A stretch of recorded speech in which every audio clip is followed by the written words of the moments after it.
recently released Canon 7D Mark II is a very welcome update to one of the most successful sport shooting cameras of our time, the 7D Mark I. It features a 20 megapixel APS-C sized sensor. It has 65 focusing squares, all of which are cross-type. It almost fills the viewfinder side to side. The central focusing point will measure light down to -3 exposure values, and we also get 10 frames per second. One of the things that I'm very happy to see is the improved ISO performance over the original 7D. We get 60 frames per second at 1080 for video. We have a built-in flash and transmitter. We have built-in GPS. We have a built-in intervalometer, and we have 2 Digic 6 dual-core processors. The Canon 7D Mark II was really built for speed. In terms of sports shooting, bang for your buck, this is one of the best values that you can get. It is a very, very good sports shooting camera. Now, even if you have no intention of purchasing the Samsung NX1, it's a very interesting camera to learn about, and it also introduces a number of very interesting technologies that's going to push the innovation envelope for everybody else. With this camera, I consider Samsung, Sony, and Panasonic the top 3 innovators in photography today. The NX1's very interesting 28 megapixel sensor is unlike anything we have ever seen. It is back illuminated, and we'll talk about that in just a second. It also uses copper wiring instead of polysilicon, and what this does is it lowers the resistance, it improves the efficiency, and this results in higher and better and cleaner ISO performance. We're talking more about that too in just a second. It shoots at a blistering 15 frames per second. It has 205 phase detection, 209 contrast detection points built into its focusing systems. It shoots internal 4K video. It can shoot 1080 at 120 frames per second. It has Bluetooth, it has Wi-Fi, it has near-field communication technology, it has a tilty touch monitor, very nice. So many of you are probably wondering, what is a back illuminated sensor? It's actually a pretty great question. CMOS sensors, the traditional ones we're used to, are built in layers. There's a number of filters and levels that light has to go through before it gets to a photodiode and is actually captured and recorded. Backlit sensors flip this around. They move the photodiode closer to the top of the sensor, meaning that light doesn't have to travel as far, and therefore they are more efficient. It's a very important difference between the two, and if a sensor is more efficient, typically it is going to produce less noise. Take a look at the difference between the ISO performance in the NX1 when it's compared to something like the Panasonic GH4. Now, I know these two cameras are different formats, but their pixel pitch is almost identical. 3.6, 3.7 micrometers. So technically, we would expect them to be capturing about the same amount of light per pixel area. But when we look at the performance, there's no question in my mind, the NX1 absolutely destroys the GH4 when it comes to stills. We'll be seeing more about this later on in the testing. So the technology that we're seeing in the NX1, completely different camera. So in the Canon 7D Mark II, we're seeing a really nice upgrade. In the Samsung NX1, we're seeing, feature-wise, something that should be a spectacular performer. The truth of the matter is, specifications only tell us a little bit, and until we actually take the cameras out into a real-world, hands-on, side-by-side shooting situation, we just don't know what we're going to get. And that is the heart of these epic shootouts. I'm trying to provide to you the very best information you can find anywhere about 2 competing cameras. And I'm trying to do it with data that you can see, pictures, videos, numbers that can be measured. And I'm also providing to you the methodology, how I am getting those numbers. And I do this all so you can come to your own conclusions. If this video helps you choose one camera over the other, I've done my job and I'll be happy. Now, having said all that, the skill of the photographer is always more important than the equipment that they're using. if we were to give a pure beginner the world's greatest camera, it's going to be a train wreck. If you give a very skilled and experienced photographer an entry-level DSLR, he is going to be able to do some amazing things with it. The reason why I say this is that if you do have a Canon 7D Mark II and you are a beginner and you're struggling, I have an excellent crash course video available today for it. The downloads are available anywhere in the world and they come with a 100% money-back guarantee. I have them on many Canon and Nikon DSLRs, Photoshop, speedlights, advanced techniques. If any of those courses interest you, definitely check them out. I'll put a link in the description as well as at the end of the video. So one of the major design differences between a DSLR and a mirrorless camera is that DSLRs have an internal mirror that flips up and down between each and every shot. You can see it if you take the lens off. Part of this mirror's responsibility is to deflect light down into a focusing array.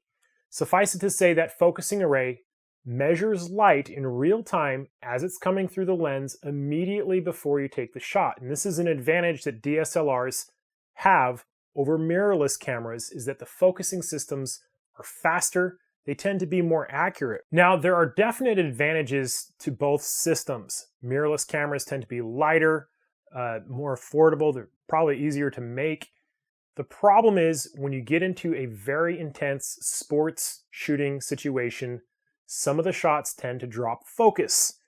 Now, in my past testing with the A7S and the GH4, something that I noticed was that if you rack the zoom ring like this, during a burst mode, most of the shots are out of focus. And this is a real hurdle for mirrorless systems to overcome.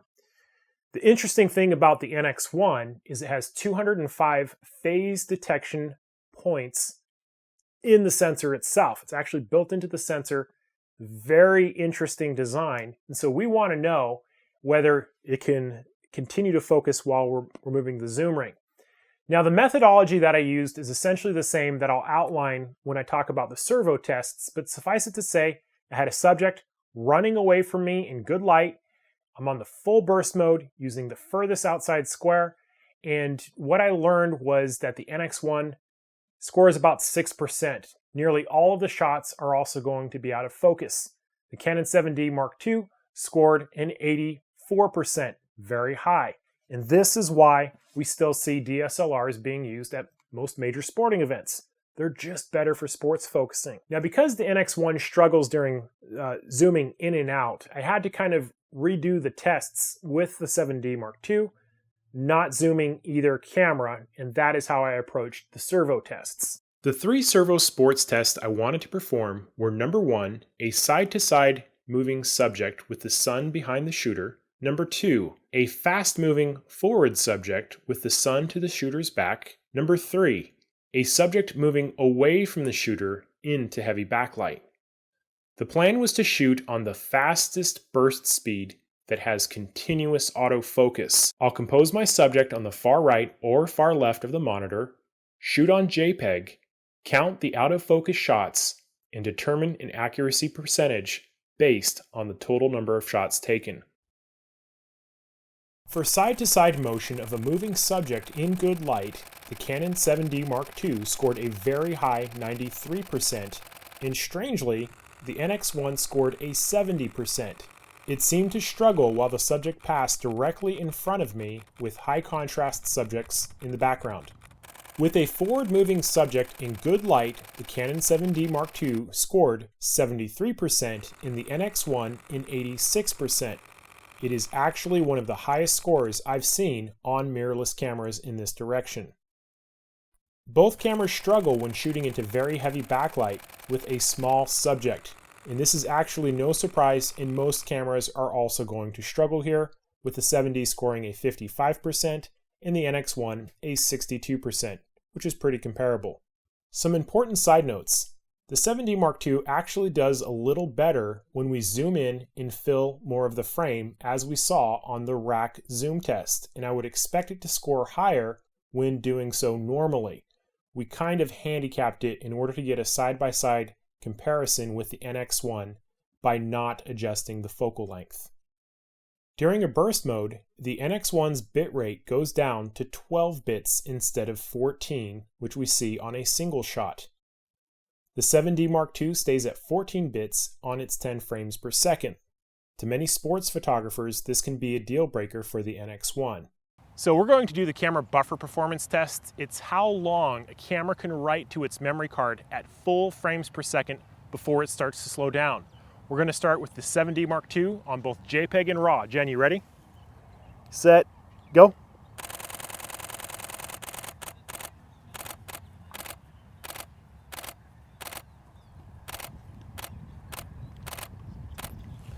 Very interesting. It had a very fast start, and then you can hear it going bop, bop, bop, bop, bop, bop, bop as it's writing to the memory card. So let's do the Samsung NX1. We're going to go RAW and JPEG. Something that I don't like about the NX1 is that you can't really use the electronic viewfinder if you're shooting at very high frames per second.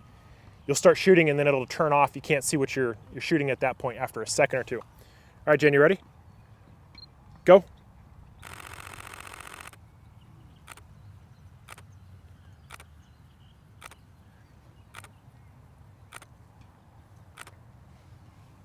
So you can hear 1 or 2 seconds of very high frame rate, and then it drops off almost completely. So now what we're going to do is go back in, and we're going to test RAW only. Ready, Jen? Set, go.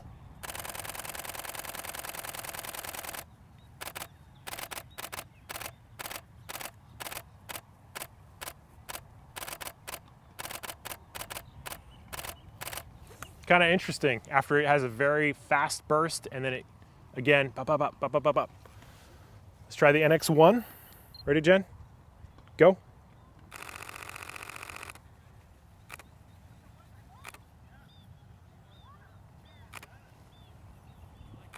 Same problem as last time. Very fast initial burst and then it slows down almost completely, and we're getting about 1 or 2 shots per second. Now, something that I've never done on these tests is a JPEG buffer performance test, which is really what the 7D Mark II should excel at. In fact, I'm going to go into my camera settings, just for the sake of curiosity, and put it on jagged large. We'll see if we can get this thing to fill up. I don't even know if we'll be able to do it. You ready, Jen? Set, go.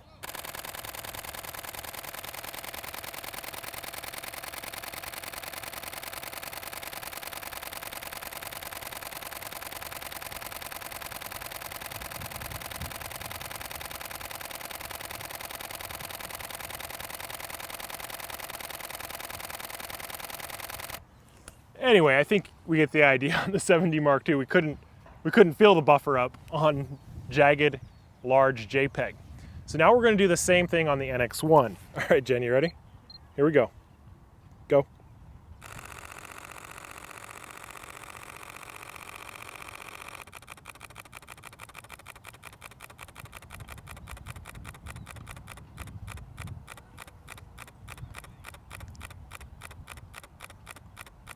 You can hear it slowing down. It's hanging in there a couple frames per second. So I think the take-home message on this, at least for the buffer performance, is that we have a lot better performance on the 7D Mark II, especially if you're shooting jagged, large JPEG or even smooth. That's, we should check that out, is smooth L JPEG. It just doesn't fill up. In fact, why not? Let's just do that right now. These file sizes are about twice as big. You ready, Jen? Set, go.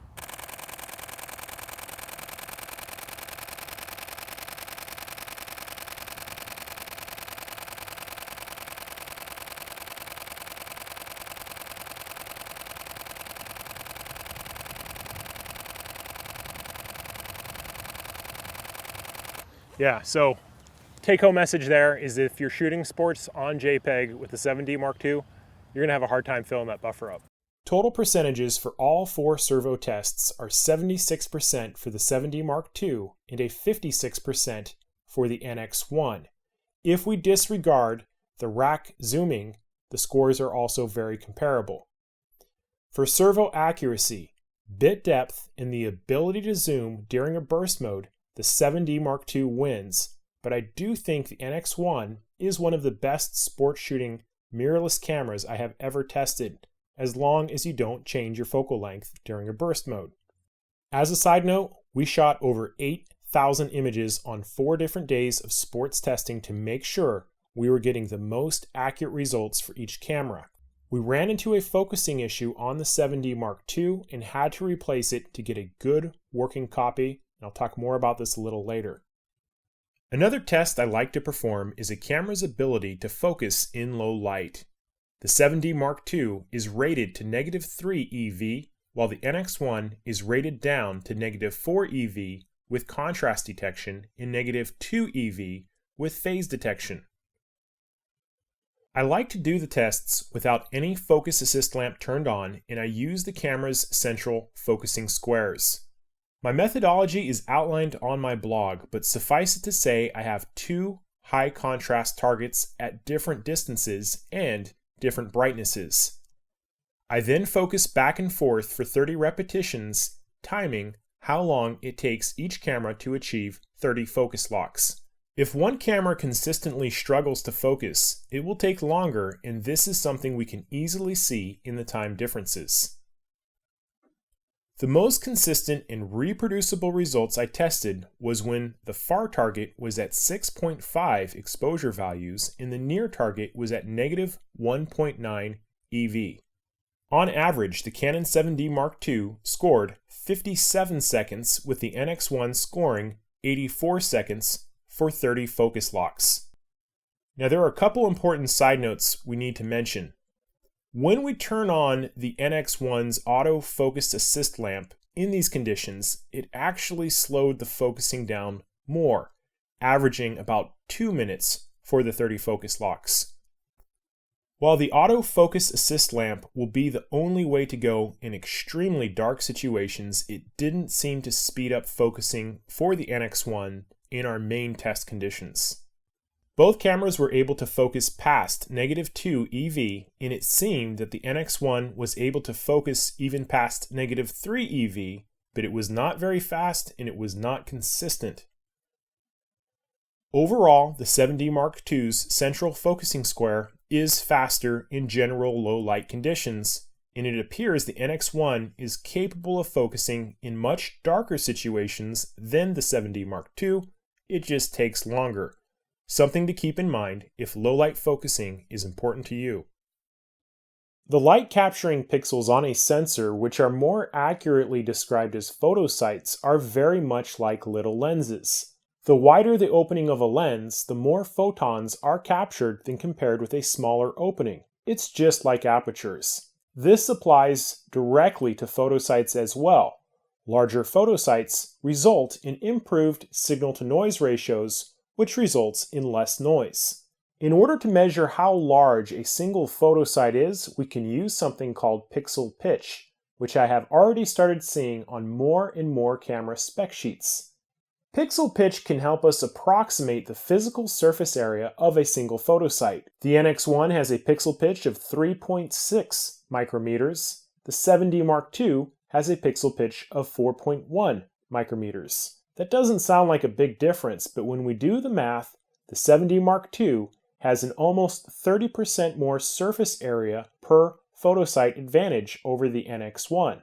As I mentioned earlier, backlit sensors are more efficient at capturing light because the distance to the photoreceptor in the sensor is shortened. So we have smaller backlit photosite technology in the 28 megapixel NX1 taking on a larger standard CMOS photosite in the 20 megapixel 7D Mark II.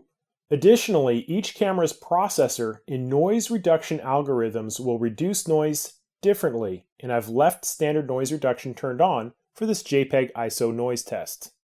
So lining these up side by side at lower ISOs, it's really hard to see a difference between the two. I know YouTube compresses the video a little bit, but I'll be honest with you, I didn't even see much of a difference even on my own computer monitor. Side by side, at lower ISOs, we see very similar JPEG noise performance, even all the way up to 6400. At 12,800 and higher, it seems there is a slight advantage for the camera on the left, which is the Canon 7D Mark II. Now, color sampling is a different matter. When we shoot a portrait at ISO 6400, the 7D Mark II looks much better, and the NX1 appears to struggle with color performance. But in terms of noise, it actually does very well considering it's working with smaller surface area photo sites. For the video tests, I shot both 4K and 1080 on the NX1 and downsized the 4K to compare with the 1080 footage. I also use auto white balance and identical manual exposure settings on each camera. For my Morie performance test, I like to use a special line shirt to create these splotchy bands in the pattern. On the NX1, it looks better at 4K than it does at 1080. The 7D Mark II looks better than I had hoped for. Also important to note the color and exposure shifting of the NX1. I've seen this a few times in my tests. For the rolling shutter tests, at 4K, the NX1 is not good. Even very slow side-to-side movement will create a jello effect on vertical subjects. At 1080, 60 frames per second, however, it is much better, including being better than the 7D Mark II, which has typical rolling shutter similar to most DSLRs. For the video ISO performance test, I like to shoot candles. We have both 1080 samples with the 4K downsized on the far right. At lower ISOs, all three samples are comparable, but once we get to about 1600, we start to see grain breakdown on the NX1 at 1080. I thought it was interesting that the NX1, if shooting at 4K and then downsized, it actually looks better than the 1080, and we see this for the rest of the test. At 3200, we start to see heavy noise on the NX1 at 1080. At 6400, we start to see noise in the 7D Mark II, but still very strong performance. A last note is look what's happening with the NX1's blacks at higher ISOs. They become crushed and underexposed. For overall video ISO performance, the 7D Mark II wins. One of the major problems with recording 4K video is the amount of heat generated by the camera when processing that much information. Rumors have it that the reason the Sony a7S could not record internal 4K video was due to this heat issue.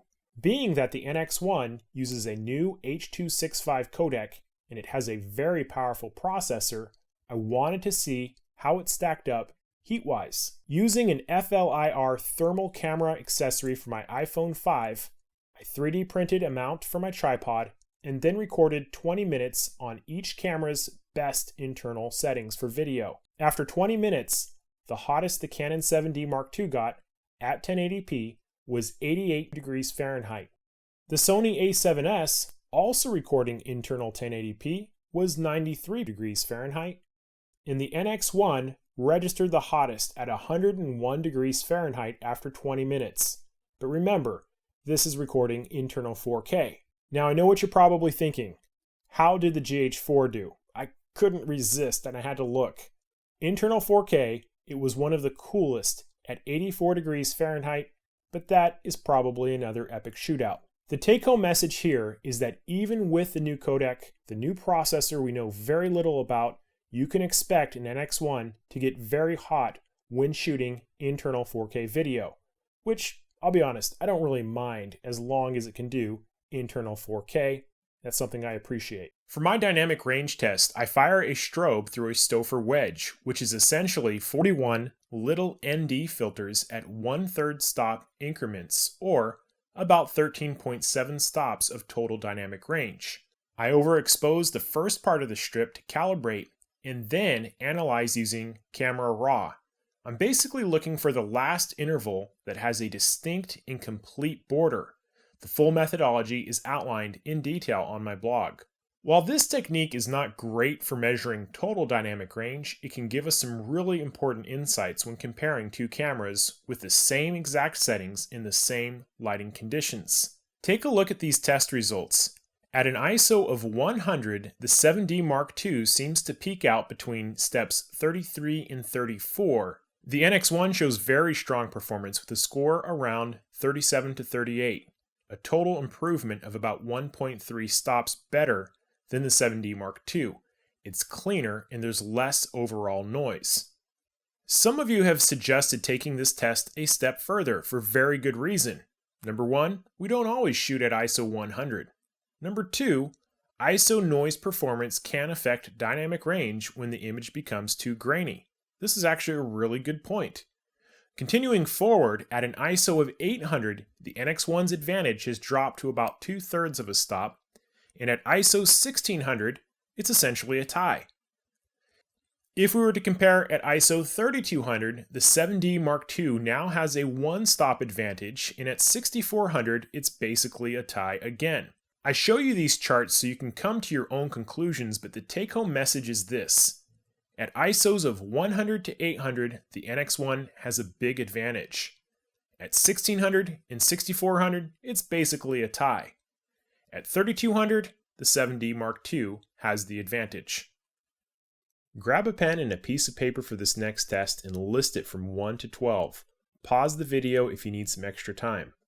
I'm going to show you a dozen side-by-side portrait images and just write down whether you like the left image or the right image more. And at the end of this little quiz, I'll show you the answers and you can see which image quality you prefer out of which camera. This is your personal opinion, so there's no right or no wrong answers here. It's just which one you like more. Now, I intentionally mix up and not label these as to remove any bias you might have towards one brand or the other. And this is also what I refer to as the image quality test, which is essentially what type of images each camera produces. If you score in much more favor one over the other, you're probably going to be more happy with that camera. If the scores are even, then it's probably not going to matter as much. Some important notes about this test. I used auto white balance in the standard portrait style for each shot. Each set that you see was shot with the same exact exposure settings, and I didn't Photoshop or adjust any of these images. This is straight out of the camera. We were a little bit pressed for time, but in the 2 hours we had, I tried to get as many different types of lighting shots possible, from harsh sunlight to backlight to shade to wide aperture, golden hour light, high ISO, post-sunset, you name it. Even when I personally take this test, I tend to have a preference towards one of the cameras despite some minor strange things that might be going on with color sampling and white balance. Most of the time that can be corrected. So are you ready for the answers? Here they are. Score which camera you liked more, and that will give you a really good indication of which image quality you prefer for portraits. Both cameras have built-in HDR or high dynamic range feature that many photographers use if time is very limited. The HDR was very good on the NX1. It only took about 3 seconds. The 7D Mark II took about 8 to 10 seconds to process. One important difference is that the 7D Mark II can save the original RAW and JPEG files as well as a final HDR JPEG. The NX1 only saves the final JPEG. One strength of the NX1 is that it had very little ghosting, and the 7D has it as other Canon cameras do. The Canon 7D Mark II also crops out a lot of the final image, but overall, I'm liking the look and the colors coming out of the 7D for HDR a little bit more. So what are some of the things that I didn't like about each camera? The 7D Mark II, I'll be honest with you, I really want to see 4K video in Canon DSLRs, on the lower end DSLRs. You know, you can get a GoPro Hero 4 that can shoot 4K video for $500, and we just want to see our DSLRs be able to do this. Panasonic's doing it. Now Samsung's doing it. Now, if you're going to get a 7D Mark II, something you should know about is a very small percentage of the users are reporting something that's either described as soft focus or front focusing copies. The vast majority of the people that I've talked with that have them are in love with them. They're great. I personally ran into this in my testing, and what it looked like was essentially the camera was focusing in front of a moving subject on AI Servo. Now, I was able to replace the camera body and it works fine now, but getting that first copy it kind of bummed me out a little bit because I was really excited and I had to go through my test several times in order to get some good data. It slowed this whole production down significantly, But the reason why I share this is that if you do get a Canon 7D Mark II body, I would strongly recommend testing it out immediately. As soon as you open that box, test it out. Now, there are some people out there who feel that every camera should be micro focus adjust. I am not one of them. Canon specifically says that there is an expectation of acceptable tolerance, meaning there's going to be variation between how lenses focus on every camera body, but for the most part, when you buy a brand new camera, you should not have an expectation to have to micro focus adjust it. That is one of the last things you should try to do to correct it. If a brand new camera isn't focusing right, take it back to the place that you bought it, get a new copy. If that is no longer an option, send it into Canon and let them fix it hands-on. I think that's better advice than having a pure beginner try to micro focus adjust their camera. Just one man's opinion. I know there are people who will disagree with me. Those are the two main things. The focusing systems are awesome. I wish there was a little bit more dynamic range, but for the most part, I'm extremely happy with the 7D Mark II. Now, the NX1 is a brand new system, and I kind of look at these cameras as high divers. One comes from a long pedigree, precision, Olympic, decent splash, not too big. The other one's like your uncle who's doing a jackknife or a cannonball. He's just trying to make the biggest splash possible. Samsung, in my opinion, has done it. They have a great camera. There's a few things they should address that would make it a real competitor. Number one, the most important thing is they need to fix the rack focusing issue. There's no mirrorless camera that I've tested that can focus on a burst mode and rack zoom at the same time. The second thing, and this is actually super easy, is to work with a company like Adobe and get that H.265 codec editable in its native form, meaning that when we pull it out of the camera, we can open it in Premiere Pro and edit it right away. Videographers like myself, we don't like having to convert it into ProRes. It's an extra step, it takes longer, the files are bigger, it's kind of a pain. I'm pretty confident we're going to see this in the near future. Something is up with the white balance. There were many times in my shooting that the white balance was just completely off. Specifically in a studio setting with flash units. It came back as this red color. It was completely unacceptable. I think this is going to be a firmware fix that we probably see soon. It just doesn't look right at all. For the most part, the menu systems are pretty good. They're easy to navigate, but there are some key things that are missing. For example, peaking focus should be quicker. You should be able to touch anywhere on the screen and zoom in and do peaking focus. And there are a few other little things, but most of these are software fixes, pretty easy to fix. Probably one of the strangest experiences I had with the NX1 was when I first opened it and I could not find the battery charger. The batteries on the NX1 are charged by plugging a cable into your USB 3 hub. And this is the first camera I've ever experienced that did not have a battery charger. For most people, this isn't going to be a big deal. For somebody like me who has 3 or 4 batteries, it's a big deal because I want to have a battery charging while I'm shooting with the camera. I was able to buy one for another 20 bucks, maybe not a big deal, but I thought it should come with a battery charger. At the time of this recording, I was not able to test the Wi-Fi connectivity to the iPhone simply because the app has not yet been released. So which camera would I recommend to what kind of photographer? This is actually one of the easier conclusions I've come to in my epic shootouts. If you have the need for speed, meaning that you need the best bang for your buck focusing systems, if you like cross-type focusing squares, if you like real-time focusing accuracy, meaning with a focusing array, the Canon 7D Mark II is your camera. It is awesome for sports, birds in flight, animals running, kids running around. And if I had to shoot a sporting event between these two cameras, this is definitely the camera I would personally grab. Now, if you are primarily a videographer and you have a need for 4K internal recording, your only choice out of these two cameras is the NX1. I think once we see a program that can edit native H.265, such as Premiere, which I'm really hoping for, this is actually going to become a phenomenal, easier to use camera. The ISO performance I'm seeing is better than the GH4. I just don't like having to, convert these files, as I mentioned.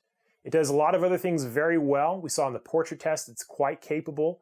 In the sport shooting test, it's probably one of the best mirrorless focusing cameras that I've ever tested. And so I think we're going to see a lot of great things coming from Samsung. They are a huge company, and the NX1 tells me they are very serious about leading the way when it comes to innovation. Everybody is going to win from this because other camera companies will have to keep up. In any event, I want to say thank you guys so much for watching. Please share the video in any website, forum, Facebook, SmugMug, Flickr, wherever you want to share it, where people might be interested. Please definitely do that. It helps me out.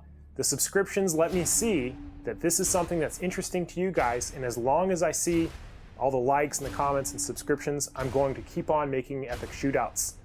Please let me know in the comments below what you want to see next go head-to-head. I thank you for watching, and I'll see you next time. If you found this video helpful, you may be interested in one of my many courses for Canon and Nikon DSLR cameras, including the Canon 7Dii Mark II. I'll teach you the basics and show you how to shoot like a pro in no time. You can order them from the following link.